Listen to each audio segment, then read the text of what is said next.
Cast. I am Everyday. With me, as always, is 𝘁cie, and today we do have a special guest, Mr. Michael Chung from CERBERUS, of course, of the VCS, as we all know. G'day, how are you today?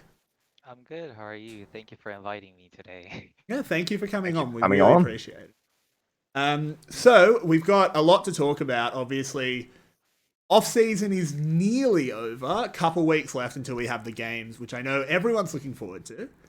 So 𝘁�UE, do you want to? I know you've got a whole bunch of questions lined and ready.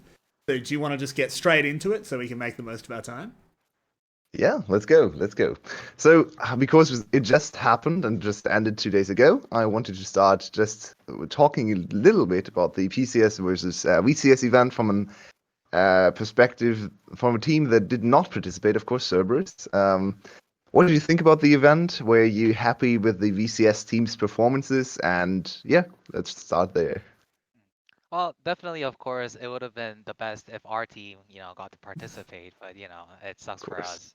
us. Definitely though, like I was really looking forward to see like VCS like pop off, but I guess like due to some roster changes, for me, I think it was like a great chance for I guess Team Flash to kind of like um test out if this team build like synergy is like working in terms of like the teamwork between the players. And in general, I guess like it was a disappointment, but at the same time, it was like a good preparation time for like both teams. Yeah, Mhm. I know one thing. At least our community sort of felt is we were a little bit disappointed they were using it as a testing time. Like, there's only Mm. two international tournaments a year. Obviously, this wasn't MSI because of Right. COVID, but it's as good as we were going to get. So it was a little bit disappointing to see them.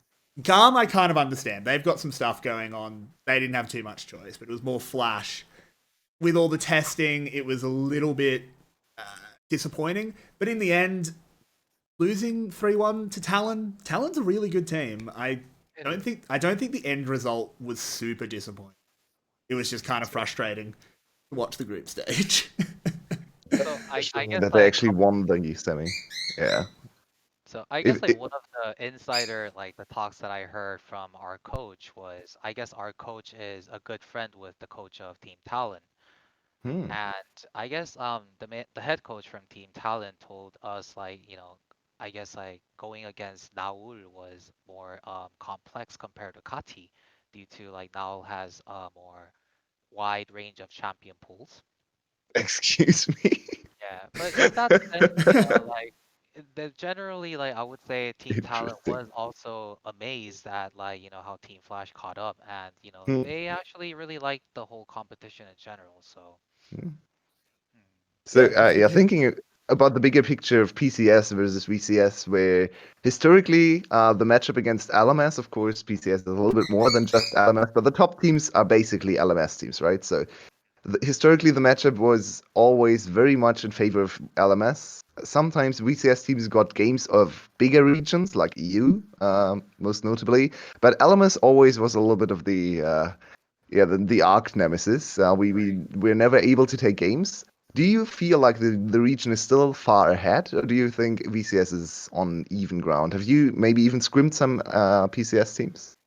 We actually do scrim with a lot of PCS teams, and like to be honest, like I would say in terms of skill set, it's pretty much like equivalent. I wouldn't say like Mhm. which team is like far ahead or like far behind. And I guess it makes a huge difference if you're playing on a big stage. But definitely in terms of like skill wise, I would say like both of them are very competitive and equivalent in a way. Mhm.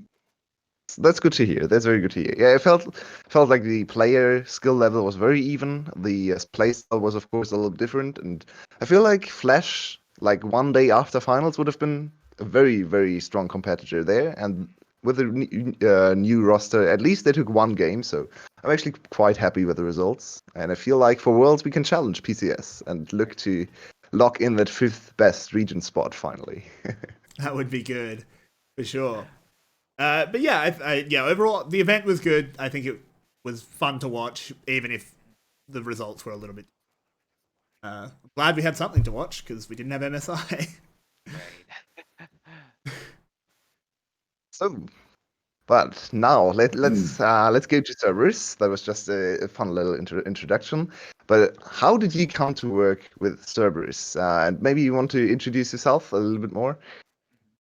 So I guess when I mean I went to international school back in the days when I was in Korea, and for me I guess like the English education and the whole American culture was very embedded into my life. And when I went to college in the States, I was always like a huge like follower in terms of like games.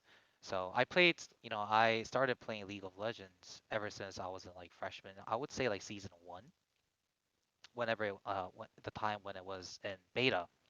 Wow. Okay. And like I was Early. like also like a very hardcore Dota 2 player, but when I saw like esports like rising and how esports got popular and popular, I kind of thought that this was a very good like opportunity. And I was actually building my skill sets in the industry of entertainment, animation, and illustration in Los Angeles.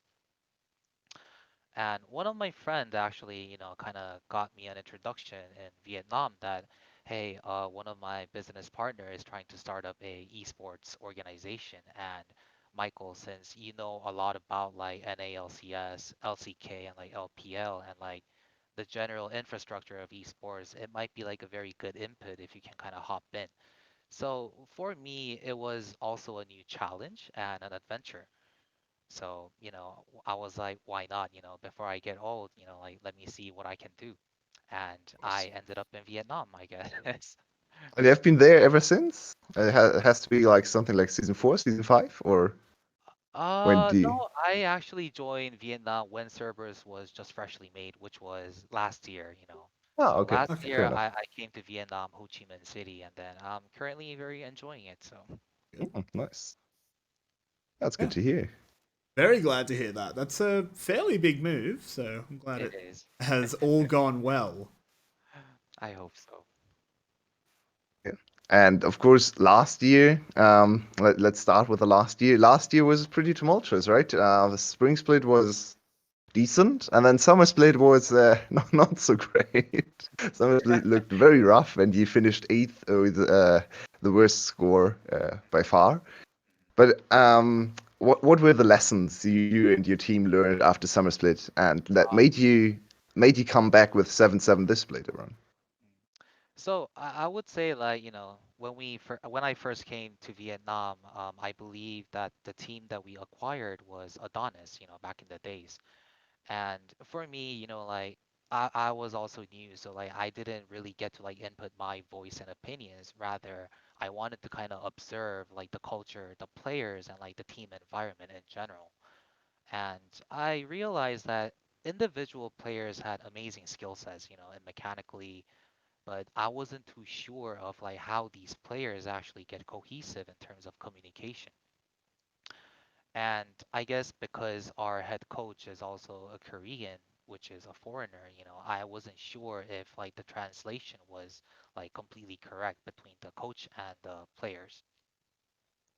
So I would say like for the spring season and the summer season last year was like a time for us to really like get together between the coach, the players, the strategy, and how like the team can come as a one. And we did have a lot of failures, trials and errors. But right now, I would say it's much more stable, because I don't know if you actually saw the relegation match, but we prepared really hard for the relegation, and we were really happy that we had a Yeah, you 3-0 stomped victory. that one. Yeah. Yeah, it wasn't even close. Yeah, we saw the relegation match, and it was 2-3-0s, right? If I remember Yeah. correctly. Yes. You Cerberus absolutely wiped the floor with everyone Cerberus here. did not look challenged for even a minute in the promotion. That was. Well, I And remember casting it was saying, "Where was this? Like, this is if this Yeah, is how I they mean, played XSplit, they'll be fine." And I mean, yeah, they were yeah, fine. so I would say like during that time, all the players were like really desperate to win, and then like I don't have to get flashy. I just want to stick to the strategy that our team builds. Let's not do individual things. Let's just like do as like a one cohesive team. And I think that mentality really got like stuck into the head of like the players, and I guess like that gave us a really good result at the end of the relegation. Absolutely. But of course, before you entered relegations, you made two roster swaps, right? Or you acquired two new players.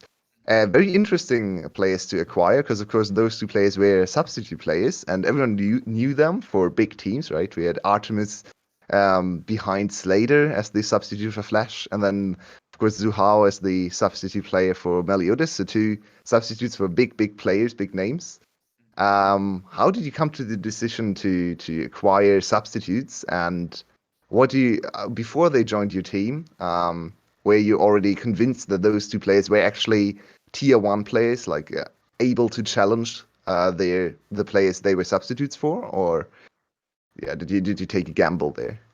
So I would say it's actually quite special for like each player, like in terms of a relationship. Because for Suhao, I would say the moment I actually arrived in Vietnam, I was going through all the teams. I was monitoring like every single like the match that other teams were playing, and I recognized like the general like trend of Vietnamese junglers were very aggressive.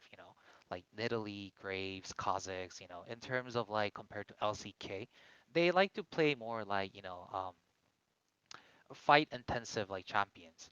And in that sense, I saw like Suhao had a very different color. He wasn't like aggressive compared with the other junglers. He was much more stable. He just stick to what he needs to do in terms of ganking. So if you look at like Suhao's main champions, it's like Rek'Sai, Jarvan, Gragas, Yeah. and I Very thought gang that focused, yeah. yeah, and I thought that that's like one of the core things that our team might need because other players want to like show like their mechanical skills, but for me, I didn't want like all 5 players to have like perfect skill sets. I wanted someone to like actually have that calm mindset to kind of like Mhm. support the team. So on Interesting. top of that, Suhao back in the days in Fengvu Buffalo, he had experience with the world stage. Yeah, And yeah. He played on and MSI, if I remember correctly, some games, right? Yeah. Mhm. And for me, those like world exposure is like really important for a player to have. Like it's like a good experience. So in that sense, I thought like Suha could be give us a lot of good contribution in terms of like mentality and like personality wise too. For Artemis, I would say he was definitely like one of the rising ADCs in the VCS scene, like next to Slater, and for us, like we wanted like a young, fresh talent that we can actually like kind of like give good mindset educations and like how to be more professional. And since Artemis also had that potential, we wanted to kind of check if he could also be a good fit under our organization. And I guess like talking about like last season's performance, like there were up and downs, but for us it was like very in a way very bittersweet. There were disappointments, there were moments that I felt very proud at Artemis, but definitely we still have like more rooms for improvements for each players. But in general, like I really like both players that they're under our organization. So. Interesting. So very different reasons to pick those two players up. One more of the prodigy AD carry, and then one more stable jungler in Xuhao. Oh, that is very interesting to learn. So you already touched on the current roster and the current expectations. You finished 7-7 in spring, and in the end missed playoffs very barely. Looked like a solid team, but not quite good enough to enter playoffs. So would you, coming into spring, what were the expectations on the team? And do you think you succeeded this split, or did you fall short in the end? Yeah, when I actually got the interview questions, I read like was Spring a disappointment, and I was like, of course, it was a Mm, disappointment. But in general, like in the beginning, we did expect our team to like at least perform in the top four hmm because It's hard in frankly, the VCS. right. But frankly, like we actually based that assumption after watching our players perform in the relegation. We thought that these players had like a one focus in mind. Like if they can actually keep up with the performance that they showed in the relegation, we had a huge bet that they can definitely make it to top four and maybe like learn new stuff throughout the playoff. But when we lost to like the two teams such as VGA and FTV, it was quite surprising, to be honest. But to be honest, like I told my players, like you can't win all the time, and when you defeat or when you lose a game, this is when you have to like keep up and like really learn from like your own mistakes. I always tell them like this is not the end of the world, and plus like for us, like especially for me, uh, I really wanted to like embed the mindset to the players as a sportsman, not just like a professional gamer. Maybe like I really like basketball in general, and Mhm. knowing that a lot of NBA teams are starting to invest in the LCS region, I kind of thought that, it's good for players to really understand and learn like the mindset that a lot of basketball players, show in terms of like competitions and the competitive nature. So it's really hard for me to like, convince every single player like how to be more professional and then how to accept this competitive nature. But I guess we're working on it. And then even though the spring was a disappointment, I kind of see that it could be like, a better chance for us to like really prepare for the next season. Yeah, I So mean, I think Go ahead. with the spring split, I mean, some people before the split started were backing Cerberus to potentially come third. Indeed. Um, and there was a convincing case there. We were saying throughout the split that we were backing Cerberus to clinch the fourth spot before Team Secrets collapsed, where there was a chance for them to get third. Um, and I mean, yeah, there was the slip ups against the bottom teams, but do you kind of have the mindset that like, okay, crazy upset happened, and if they hadn't happened, we probably would have made playoffs. So you can't be that upset, right? Like it kind of sucks, but the talent is there. I think. yeah, like definitely like we believe in like our individual players' talents. Like we really believe like, in terms of like comparing other VCS players and our boys, I really feel like it's somewhat equal. Like of course like some players are like a little bit better, but when I have to compare to like the global like, superstars such as like 𝘁𝗀𝗃 or LPL, like definitely a lot of Vietnamese players have that talent inside them. Not just like our organization, but other organizations too. And I thought, sorry, there is a construction going on in our building. So, We can't hear anything. Yeah, don't worry, it's not picking up, so it's Yeah. all good. uh, so yeah, definitely like, I believe like we were really looking into getting into top four, but yeah, things didn't really work out. And, for us, the only thing that we can hope and, prepare is let's just do better. Let's go over our own mistakes that, what we made last season. And definitely, like, a lot of players really got to, like, look at their own plays, watch their communications. Did they really have the teamwork? So in terms of like showing potentials, I feel like we really didn't get to like prove to the public or to the fans that we can actually make it. But Feel like you showed some very strong, especially early games. I'm always super impressed with Cerberus' early games. I think Cerberus, out of all the maybe not like middle of the pack teams, like let's go from place 3 to 6. I thought Cerberus was probably the best early game team with very nice set plays, spot lane focus, with a lot of early dives and stuff like that. So I was always impressed by Cerberus's setups. And I feel like you can definitely improve and look for players in the next season. Of course, next season might be the most competitive VCS split ever, with a Yeah. lot of big roster moves, Zeros to Evos. Of course, 𝘁liche acquiring new players, Saigon Buffalo suddenly looking strong as well, and Team Secret still with the same roster, so definitely in play of contention too. So it might be even harder.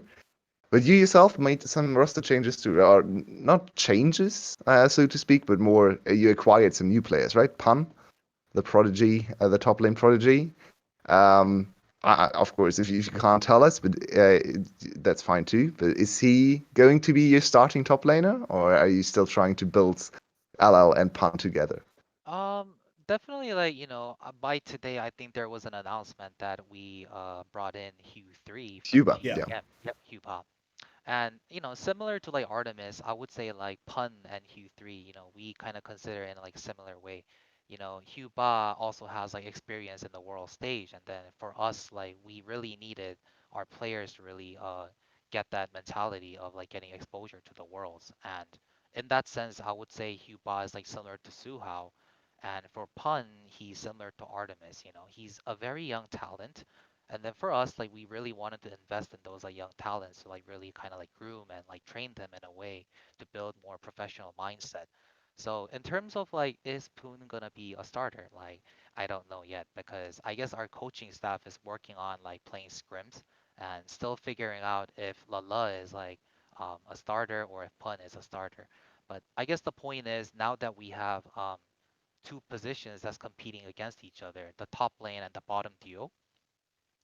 I guess this like competition itself is like really good to the players. I guess they can like really push themselves and push each other to like really try hard to prove in the good stage. So Yeah, makes a lot of sense. So basically a 7-man roster with competing spots in top and bot lane, right? So yeah, one.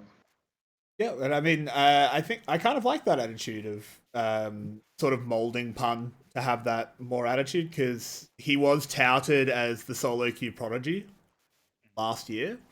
And he was going to come in and rip the league up with raw mechanics, and he had glimpses of those mechanics, but overall he didn't really look stage ready. So I mean, I hope that he can be molded to be stage ready. Not the mechanics. He just needs to be able to translate that into professional game. right. I think that's like really similar to like Artemis and Pun. Like both of them are like excellent in terms of like mechanical skills, but when it comes down to like working as a team, you need to think about more things like, am I communicating well with my jungler, my mid, the bottom duo, you know? And of course, like even though I don't like understand Vietnamese, I actually asked my translator to like, can you get like all the translated version of the voice recordings for the players? And throughout time, I actually went over every single dialogue that the players were making. And for me, like I always kind of compare to like the NALCS players, 𝘚liche, or like even Koreans, like when they actually hop into the game, and what type of like discussions are they actually like communicating throughout the game. So for things that are like missing, like I tell the players like it might be better if you like always kind of keep up, updating or like briefing about a certain information during the game. And we're still working on it, but we're not perfect. So I'm still looking forward, as this gets better and better, we might have more like stable like results, and I'm looking forward to it. So Yeah, That's makes a lot of sense. So at the start, you already told us that Cerberus is, of course, a very new org, and you joined basically from the start, right? So how is Cerberus compared to maybe to the other orgs in the league as well? Do you still go with the gaming house system? Do you have the office system? And how is the Cerberus setup? How does it look? we actually have like four different buildings. Like this is the office building, and at the same time the FPS building. So we actually share the same building with the 𝘁𝗆 team, and the League of Legends team is like 2 minutes walking distance away from the office building. So definitely like our LOL boys have their own gaming house. The office building is shared with the 𝘁𝗆 boys. We have a separate apartment for the AOV team. And for the LOL Academy, they have like a small apartment too. But it might be better, or if it's under our plan to like move into a huge headquarter, hopefully in the future. it's a pretty big undertaking to get the massive headquarters and that going. But I kind of like when teams sort of have different game teams and stuff in close-ish proximity. I think it can lead Each to other and stuff. Yeah. yeah, like if you only play one game, I feel like people go stir crazy. So having a PUBG team or something there, so you can just muck around with them every now and then. I mean, it would help me, but I'm not a professional player. So what do I really know? Like in that sense, like what I also push the players is like I kind of have like a workout like session in terms of like I bring all the players from different teams together to like share their own ideas and like how they feel as a player, part of a team? Like, how do you contribute to your own teammates in terms of like building the teamwork? Because definitely like AOV, PUBG, and LOL, they have like it's very similar at the same time. They have a very different color, you know. So for me, I want the boys to kind of like learn the good stuff and like share and like the experience in general. Makes sense. We had one follow-up question to the roster stuff, which we should probably shortly go back to. Someone asked if the roster changes means that we have now two fixed pairings of Artemis Ronopi and 𝘀𝘀 Esports, or do you intend to rotate between the four players freely? I think right now the coaching staff is leaning towards like 𝘀𝘀 and 𝘀𝗶𝗃 couple, and then a Rano P and Artemis couple. Okay, makes sense. But I asked the coaching staff like, will that change in the future? And they did say depending on like the results of scrims or the personalities, they might switch up. But for now, like at this point, we're just gonna stay with those two couples. Hmm. Yeah, makes sense. I think bot lane synergy definitely goes a long way and can improve the team overall. So makes sense to stay with one with one couple or the other. So we always like to ask this to all our guests.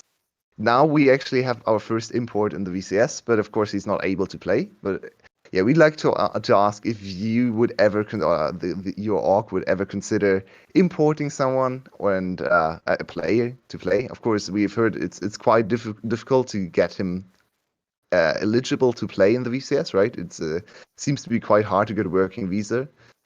But yeah, is that something that you ever considered and might ever consider? Honestly speaking, like when we were facing the whole relegation, when we were preparing for the whole relegation match, since our head coach is Korean, getting foreign mercenaries was an option, and then we did talk about it. But I guess like at that point, like me and my other management coworkers really wanted to like stick with pure Vietnamese players, and I myself, when I get to talk to each player, I found like these players had talents and potential. So for me, like I really wanted the Vietnamese players to like really go out to the worlds and prove to the big stage that we can also do it. We don't need foreign mercenaries. But in terms of like, will we ever think about getting, foreign players? It can be a maybe. I would never say no. But for now, like, if you're asking me personally, like, I would just want like, my team to have like pure Vietnamese players to prove it to the worlds first. I like that. I actually think that makes a lot of sense, considering Vietnam is one of the biggest servers of the world. So I think it's more in the like underground and the coaching work and the analysts work where Vietnam has to get better to compete, and not really in the talent world where yeah, I feel like Vietnam should be good to go talent-wise. They are way bigger than NA, I think as big as EU West, if I remember correctly. So very big server, a lot of players. So bright future, definitely. Yeah, for sure. Um, yeah, I think it's always an interesting question when we talk about imports, because I'm actually I kind of align with you, which is weird because when I talk about the major regions, there's always the debate with NA, how there's so many imports in NA that it's barely a North American league at this point. And a lot of people get upset with that. I personally think I just want good games. So I don't really care if NA is filled with imports, but I think in a minor region, I actually, now that you've said it, I kind of agree that, yeah, Vietnam can prove itself, go to the world stage, take some scouts off very big names in groups or something, or even get out of groups. Why not? And kind of show the world that Vietnam Jeez. has some real talent, because Right. they do have real talent. We've got players smashing the Korean ladder, Hmm. the best solo queue on the planet. So Yeah, like So definitely, like I would want to see like any VCS team who gets to participate in the World Championship Series to get out of group stage. Preferably making it to top 8, top 4. That's really what I want to see too. would be amazing. So, before we go back to maybe some discussions about the next split, which we have already had questions, I wanted to ask you more about the international stuff. Is there a team? Are there teams? Are there leagues you try to model your team after, or the whole team tries to go after? And do certain players have certain favorite international players, maybe Western players, maybe some Korean players? Can you tell us about the international connections? That's very like a good question. For me, I would say it's like a good mix between like NA and Korea. You know, I guess part of it, me being Korean American, I actually follow Cloud9 So only for and fun like regions, right? well, LPL, I actually watch all the games because, you know, they are like a really good league to watch in general, you know, very competitive and like very fun in general to watch. But for me personally, like, you know, I always follow SKT or now T1. And for the NA teams, I follow Team Liquid and Cloud9. Cloud9's a But good one to follow. They but are a Absolutely. very legit team. But for And us, I guess like I really want to embed like the team color of Cerberus that, you know, knowing that a lot of Vietnam players are very aggressive, they like to fight in games, you know. Like everyone kind of knows like 𝘙𝑠𝗶𝗆𝗃 is a very boring, you know, type of a tournament, you know. They only stick to like getting objectives. They usually avoid any useless, meaningless fights in the beginning. But I guess like, you know, if we find a good midpoint between the aggressive, mechanically like skilled Vietnamese players to have that objective control, you know, I personally think it's gonna be a really nice balance, and perhaps it might be like opening a new color for Vietnam in general. So Yeah, I so you're think. not really Sorry. trying to model your team after another international team, and more try to develop your own style, right? I guess like because our coach is Korean and I'm American and we have like Vietnam like input, you know, our logo presents three-headed dogs. So Fair it's enough. like, you know, different ideas from like all together, and the bottom line is we want to make our own color, you know. For the record, the team you fielded in this year's VCSB, Puppies, was incredible. Great Best logo, by the logo in the way. entire VCSB. That was fantastic. Just a little aside. I mean, that's just onto the topic we were talking about. That, I mean, if you can pull that off, that's probably one of the best ways to approach the VCS, right? I think the VCS's biggest weakness on the whole is they're not great at macro play. All the players have really good mechanics in general, but sometimes the decision making is questionable. Correct. So if you could get to a midpoint where, yeah, okay, you're never going to get all the aggression out because that's just you're not going to get all the aggression out of a Vietnamese team, but you make Sounds sure good. that they turn up to dragons at the right time. Yeah, that's a winning Not formula. overextend. Yeah, it sounds like a winning formula to me. So I Talking guess about like team. Oh, go ahead. Go ahead. Sorry. go ahead. What's your question? Yeah, I wanted to open up a new topic. So if you have something to say in response, please go ahead first. Oh, no, like speaking of dragons, you know, I just thought of like a funny incident where our head coach Lee always tells the kids, you know, it's like when you want to fight, like you can fight, but make sure that you fight in the right situation, you know. And I guess that kind of took quite a time for the players to understand which situation is like the best situation to fight, you know. And I guess that debate is still going on and on and on, but you know, it's just funny how every time our coach tells the kids, you know, that wasn't like the great time for you guys to like really go ham, you know. But uh I can Yeah, it's imagine now that quite being easy a for us. frequent discussion in VCS. Yeah.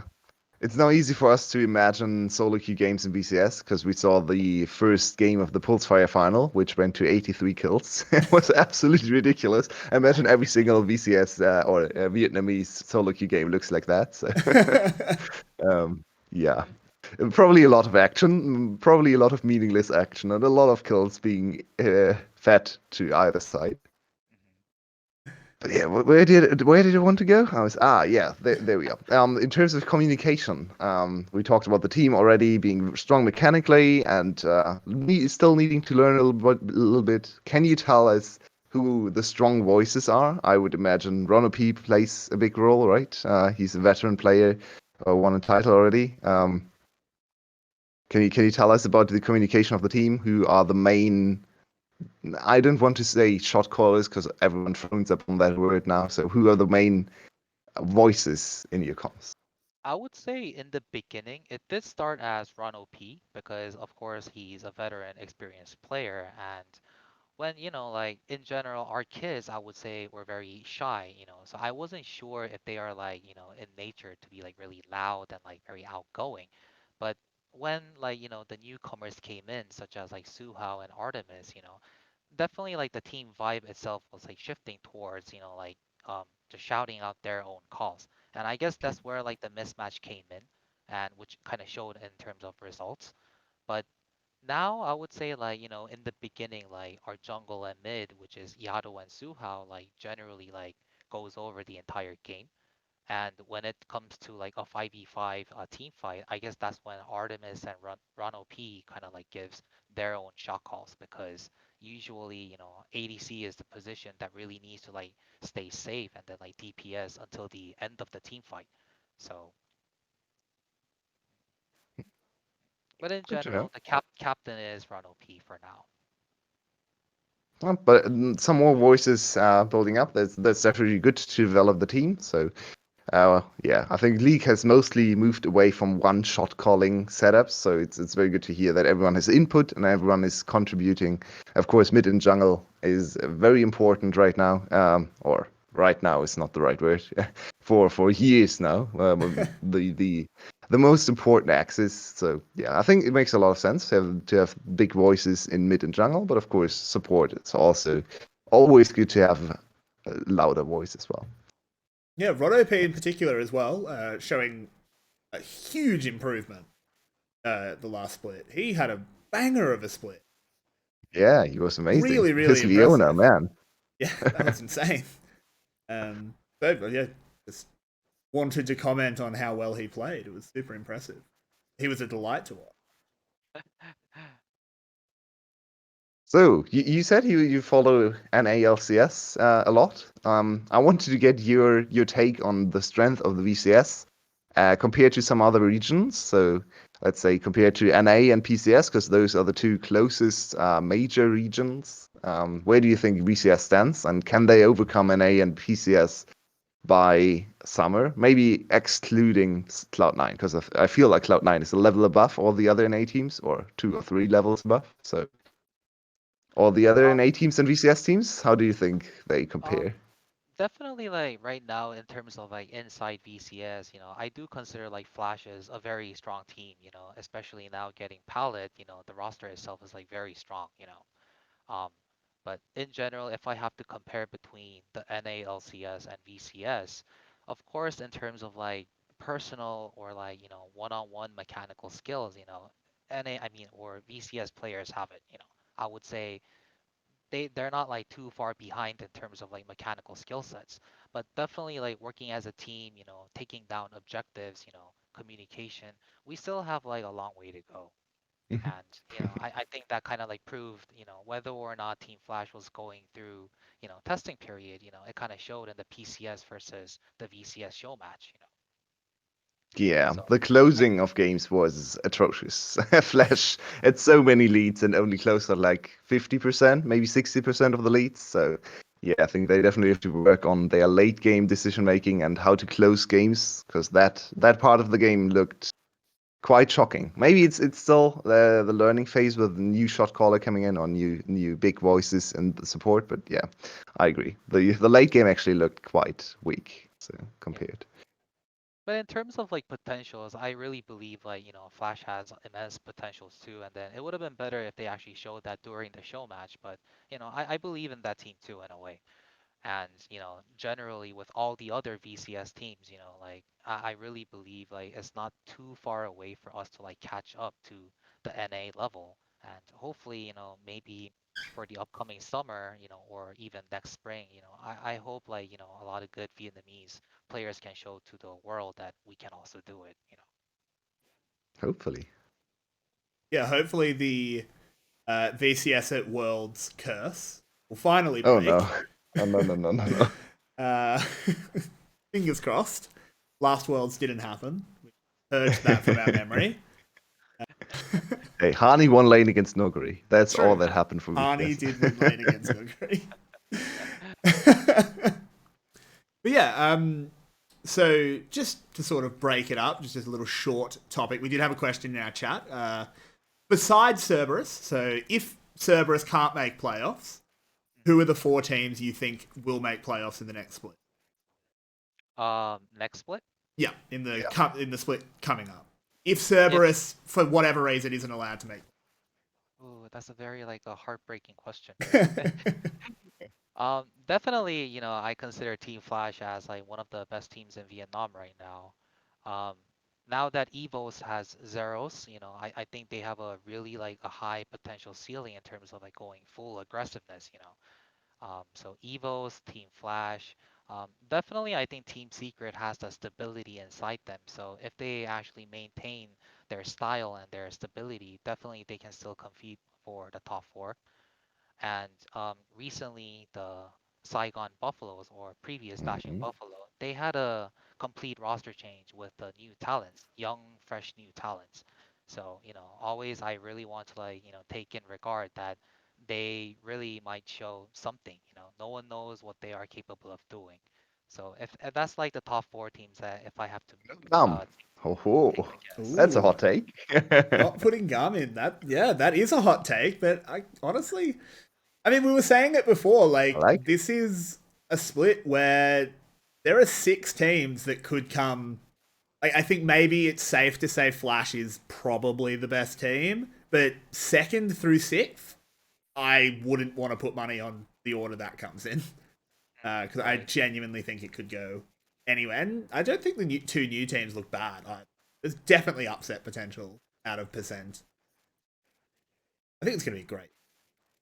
Yeah, I also think it's very competitive, as you said, like, probably like, Team Flash is really like a stable bet that they are a good team, but from like rank 2 to 6, we really don't know like who's gonna end up in like the top 4. And in that sense, I really think like in general, the league is gonna be really fun to watch, and I'm looking Totally. forward to it. We are going to make it fun to watch. Hopefully. Yeah. So, maybe to close this out, do you have a fun story from the gaming house? Maybe from one of your players did something cool or funny happen in the last 1.5 years you've been working there? Um, I guess like a thing that I can just like think of it right now is I think Yado will also get to join on this podcast in like June 5th, if I'm correct. And Yado in general, he's a very smart kid.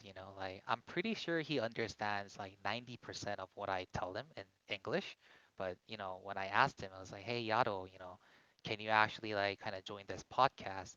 And he did understand what I was saying, but he was still saying like, "I need a translator." So I was like, "No, you will have a translator." But I guess like it's really fun to watch like Yado kind of like communicate with like different people because um I guess the inside joke that we always make is Yado's favorite champion to play is 𝘁𝑇, and we really tell Yado that you act like 𝘁𝑇 too in a way. So yeah. Yeah, Oh, that's very fun. uh, we can definitely bring that up in the interview with Yado as well. It sounds like a fun I thing to always like talk joke about. around. No wonder why you're good at 𝘁𝑇 because you really like 𝘁𝑇. I mean, yeah, I'm glad. It Why sounds not? like a fun time for sure in the house. So, do we have anything more we want to touch on your way? Sorry. No, I think we're good to wrap it up. We have heard a lot of insights, a lot of interesting assessments for the summer, and very very interesting stories about the roster building, and of course Xuhao and Artemis, which I was very interested in. Do you have anything else you want to maybe talk about, maybe shout out? Yeah, go ahead. Um, I guess like a final shout out is like again to you guys, like we really find it really like, gratitude towards like, supporting, VCS English. as I said, the more like international exposure that organizations inside Vietnam gets, or even the players, I think it's like a really good support. So, just shout out to you guys. Thank you so much, for doing this. Thank you as well. We're happy to do it. We're glad it benefits you as well. Definitely. Yeah, if you don't have any final shout outs or anything, I think we can sort of wrap it up. Thank you so much for coming and having a chat to us. Sorry that I was a bit sick. It sort of threw us a little bit. But sorry about that, everyone. That is my fault.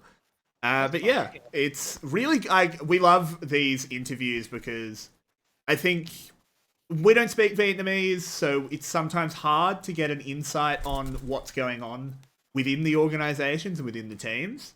So these are really, really good check-ins and just insight, give people a bit more of a reason to support an organization rather than kind of being like, well, I like their logo or I like their players. Strong logo game from Cerberus, just by the way. Absolutely. Very good. Especially for the second tier team. But yeah, again, thank you so much for coming on. And I think with that, we will close it out. So thank you, everybody, for watching the EveryWei podcast. And once again, thank you, Michael, for coming on. I can't stress enough how much we appreciate it. Good night, everybody. Thank you for joining us once more. And we'll be back in a few days with another interview. So make sure you keep following the Twitch channel and following the Facebook. We'll see you guys then. Have a good night, everyone. Right.